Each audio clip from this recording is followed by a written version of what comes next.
अस्सलाम वालेकुम।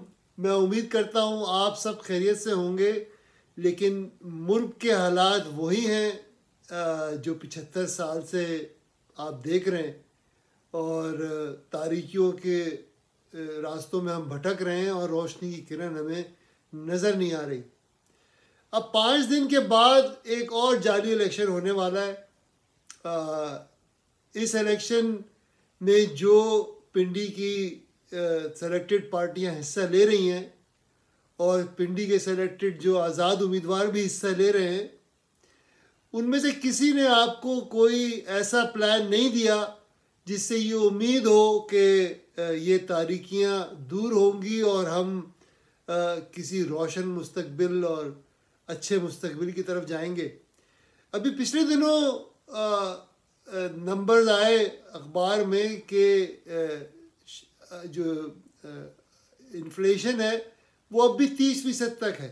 यानी कि अगर आप 1000 रुपये दिन के कमाते हैं तो वो 700 रह जाएंगे इस इन्फ्लेशन की वजह से। यानी कि आपकी क़ुव्वत ख़रीद जो है वो मज़ीद कम होती जा रही है।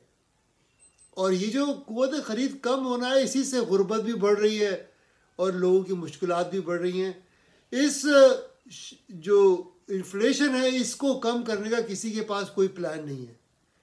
अब आप देखें ना कि जो 51 सफ़ात का मैनिफेस्टो दिया PML कबूतर ने, उसमें कोई ऐसी ख़ास बात नहीं है जो ये पहले नहीं कहते रहे आपको। लेकिन एक जो ख़ास बात है वो ये कि सफ़ा नंबर 51 पे मुस्लिम लीग कबूतर ने ये कहा है कि वो एक स्पेशल मॉनिटरिंग इम्प्लीमेंटेशन काउंसिल बनाएंगे, यानी कि SMIC बनाएंगे, जो उनके मंशूर को पे अमल दरामद को यकीनी बनाएगी। अच्छा, अब आप ये भी याद रखें कि एक और SIFC भी बनी हुई है जिसका हेडक्वार्टर पिंडी में है और जिसे जनरल आसिम मुनीर चलाते हैं।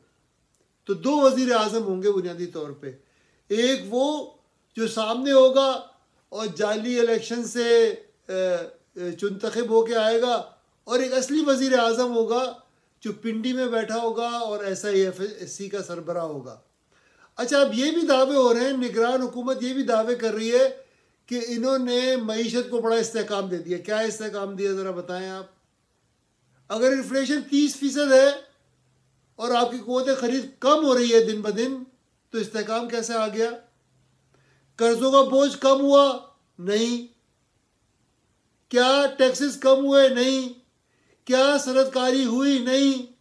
क्या नई रास्ते निकले रोज़गार के? नहीं।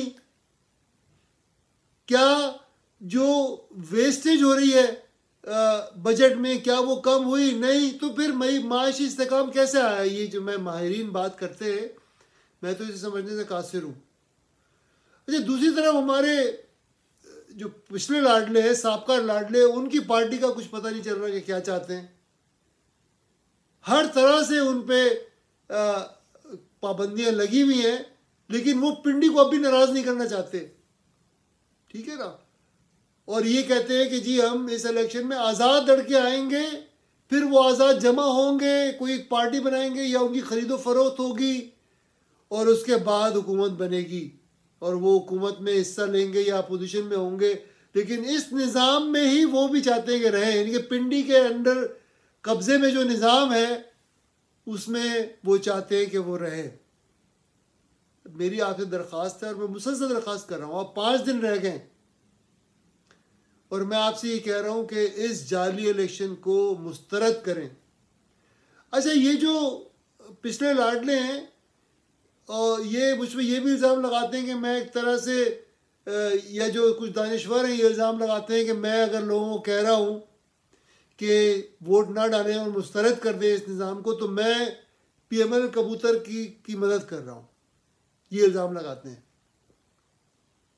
मैं आपसे कह चुका हूँ कि PML कबूतर पिंडी की पार्टी है, पीपल्स पार्टी पिंडी की पार्टी है, जो PTIL थी वो पिंडी की पार्टी है, ये जो TLP बनी है ये पिंडी की पार्टी है, जो मौलाना है वो पिंडी की मदद से हमेशा हुकूमत में आए हैं और वो उन्हीं की पार्टी है। बाप पार्टी पिंडी की पार्टी है। ये जो अभी शुगर डैडी ने पार्टी बनाई है पिंडी की पार्टी है। ये जो खटक साहब ने पार्टी बनाई है, ये पिंडी की पार्टी है, ये तमाम पिंडी की ब्रांचें हैं जो इलेक्शन में हिस्सा ले रही हैं।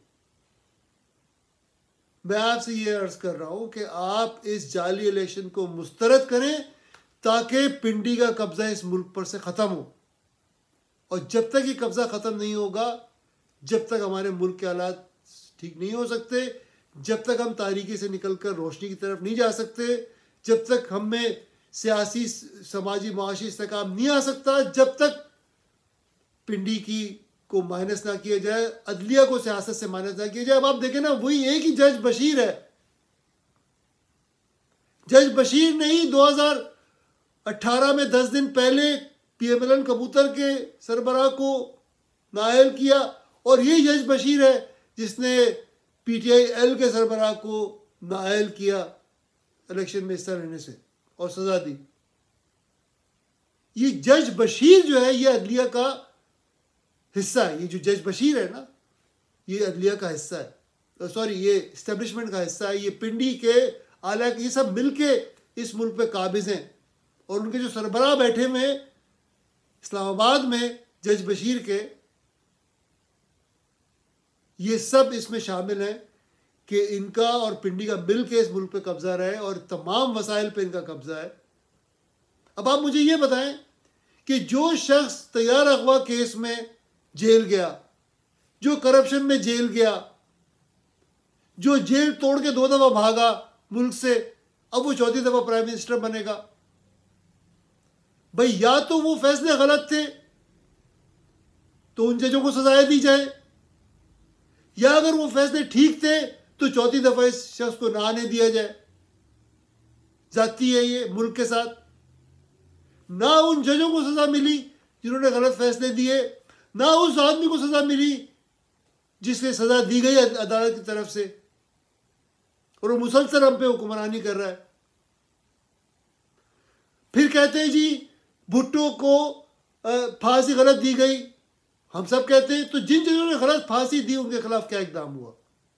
जिन जजों ने नजरिया जरूरत को जायज़ करार दिया, जिन जजों ने एक फौजी जनरल को आइन में तब्दीली करने का हक दिया, उन जजों के खिलाफ कार्रवाई कब होगी? अच्छा, फिर हमारे अथर मिनरला, जज अथर मिनरला है, वो भी मेरी समझ से बाहर है, इनकलाबी बनते हैं वो भी। उन्होंने बयान दिया है कि जी अदारे को कुछ ना कहा जाए अगर कुछ जज खराब है। भाई, क्यों ना कहा जाए इदारे को? इदारे फैसले कर रहे हैं। जनरल कोई अकेले मार्शल नहीं लगाता, पूरा इदारा लगाता है मार्शल। जब कोई बेंच फैसला देता है तो उसमें एक जज नहीं होता, उसमें कई जज होते हैं। और अगर किसी बेंच ने मिलकर भी गलत फैसला दिया है तो जो बाकी जज हैं वो क्यों उनके खिलाफ नहीं जुडिशल काउंसिल में जाते हैं और उनको सजाएं दिलवाते? इदारे मुलव्वस हैं। इदारे, अदलिया का इदारा, फौज का इदारा, रियासत के दूसरे इदारे, तमाम मिल के इस रियासत पे काबिज हैं। अवाम को उन्होंने महकूम बनाया हुआ है, अवाम को उन्होंने अपना गुलाम बनाया हुआ है। तमाम बोझ अवाम उठाती है, तमाम फ़ायदे ये जो नाजायज़ कब्जा जिन्होंने किया वो उठाते हैं। ये नहीं चल सकता। इस मुल्क में एक अवामी जमहूरियत लानी पड़ेगी, उसके लिए माइनस ऑल करना पड़ेगा।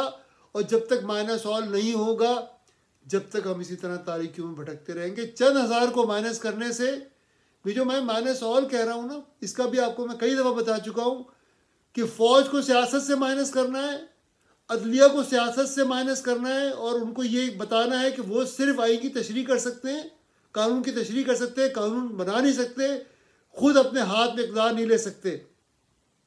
जो 400 ख़ानदान 75 साल से बार बार पार्लियामान में जा रहे हैं उनको माइनस करना है। जो बड़े कारोबारी पिंडी के साथ मिल के और इस मुल्क के वसाइल को खा रहे हैं उन्हें माइनस करना है, और अवाम को प्लस करना है, और सियासी पार्टियों को जमहूरी बनाना है, और अवाम के वोट से पार्लियामान और हुकूमतें बननी है। जब तक ये नहीं होगा, जब तक आपकी ज़िंदगी में कोई अच्छी तब्दीली नहीं आ सकती, पाकिस्तान की इज़्ज़त दुनिया में नहीं हो सकती, पाकिस्तान का वक़ार बुलंद नहीं हो सकता, हम तरक्की और खुशहाली की तरफ नहीं जा सकते। मैं बार बार आपको ये समझा रहा हूँ, 8 तारीख को पूरे मुल्क गिरे एहतजाज करें, मुस्तरद करें जारी इलेक्शन को और मुतालबा करें कि अवामी जमहूरिया बनाई जाए। मैं उम्मीद करता हूँ आप इस चैनल को पसंद करेंगे, दूसरे लोगों तक भी इसे पहुँचाएँगे और सब्सक्राइब करेंगे इस चैनल को और इस पैगाम को पूरे मुल्क में पहुँचाएँ ताकि हम एक अवामी जमहूरिया की तहरीक को कामयाब कर सकें। शुक्रिया।